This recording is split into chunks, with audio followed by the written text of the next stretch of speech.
अस्सलाम वालेकुम नाजरीन। इमरान खान साहब के बारे में प्रोपेगंडा किया जा रहा था कि इमरान खान साहब डोनाल्ड ट्रंप के आने के बाद अपनी रिहाई के लिए डोनाल्ड ट्रंप की तरफ देख रहे हैं, लेकिन अब इमरान खान साहब ने वाज़ेह बयान दे दिया है कि डोनाल्ड ट्रंप के आने से मुझे उम्मीद है कि वो न्यूट्रल हो जाएंगे, क्योंकि जो बाइडन को जनरल बाजवा हुसैन हक्कानी के ज़रिए ये बताते रहे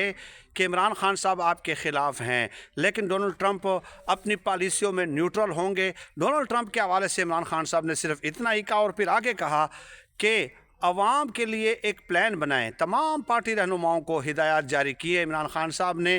कि आप एक मुअस्सर एक मुनज़्ज़म प्लान बनाएं, एहतजाज करें, प्रोटेस्ट करें, पुरअमन सियासी तहरीक चलाएं। यानी अपनी रिहाई के लिए इमरान खान साहब ने अवाम पे इन्हिसार किया है और ये है इमरान खान साहब का फ़ैसला। तो प्रोपेगंडा ब्रिगेड का जो प्रोपेगंडा है वो